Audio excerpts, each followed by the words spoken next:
the struggle that we have as individuals in our lives trying to make it in the world, you know, when you have a good show, you go out, you know, and we play a show in front of a bunch of people and they are just blown away, and you inspire other people and you can see that in their eyes.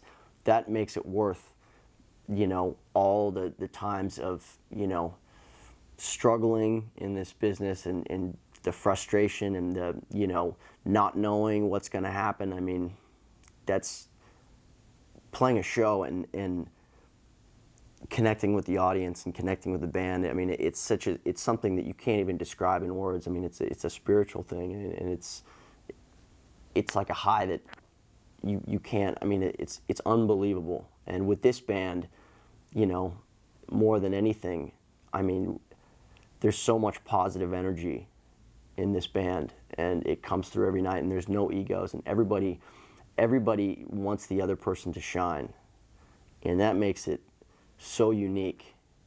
And it really makes it, you know, there's no one selfish at all. Everybody really works as a team, and that's what's amazing about this band. Really being in the moment and connecting with my instrument in a way that I never connected before with it. You know, where you're really in that moment. And, you know, when you can go out with a group of musicians and you get to play in places like, you know, Moscow, and, you know, you get to go all these amazing places, and you get to connect with, you know, the fans, and you connect with the people in the band. You know, that has been, it's been more meaningful with this band and this tour than it ever had, you know, that it's ever been in my life, because of all the things that I had to go through. You know, you go out every night and you play a show and you connect with the musicians and you connect with the audience, and then afterwards you all hang out and you sit, you know, stay up on the bus and you're laughing all night, and you basically live a life like that. And, you know, it's so different from a normal life.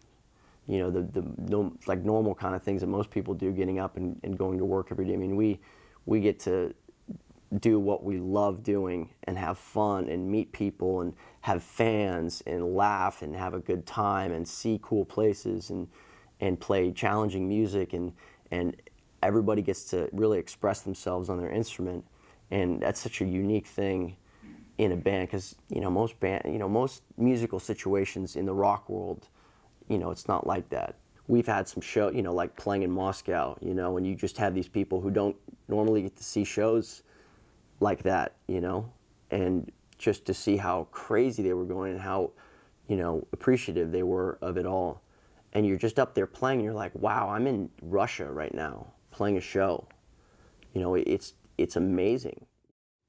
You know, there's certain places, like when we tour Europe, that are always great. We played the show in Lorca, Spain, that was just, I mean, it was like, it was amazing, you know. You wake up on the bus and you see this place where you're playing, you're on the top of this hill, and there's like these, you're surrounded by these like castles, and then you look out and you see, you know, the whole city.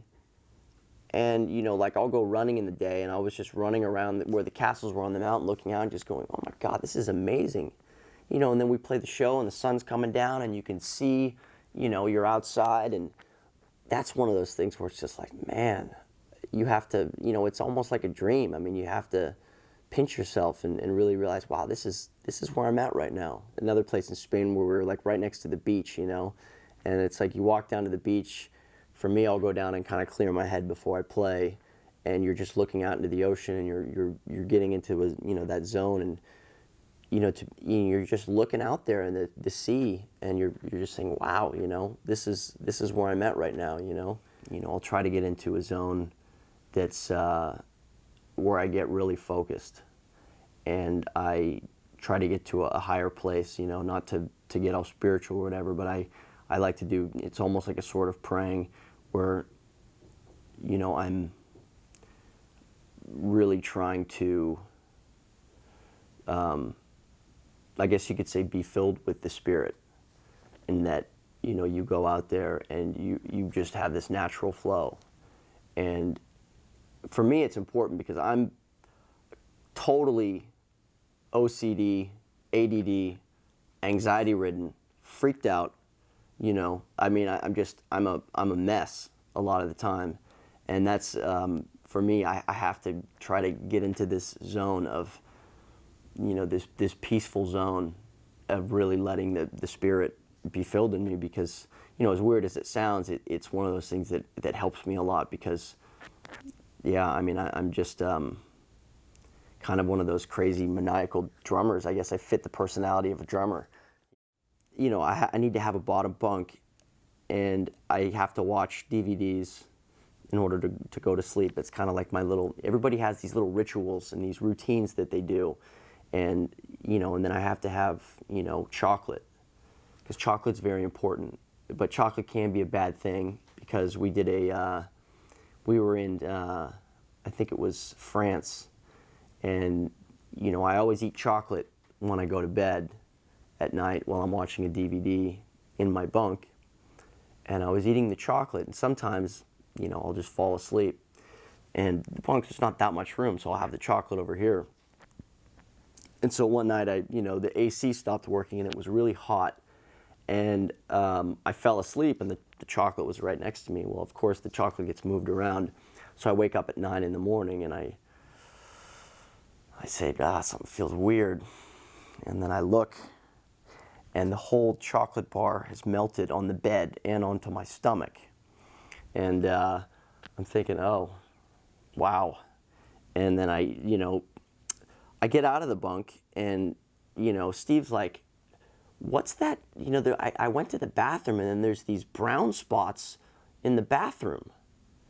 And he's like, I wasn't sure what it was, and then I smelled it, it's chocolate. It's like, oh, that was probably Jeremy. Because, of course, you know, I'm half asleep, you know, wake up in the middle of the night to go to the bathroom, and I've got chocolate all over my back, and I'm, you know, trying to get into the bathroom. And so I kind of left a trail of chocolate along, you know, with that. And, you know, at that point, I thought maybe I need to, you know, get a little more in control of my chocolate intake. But I still had chocolate the next night.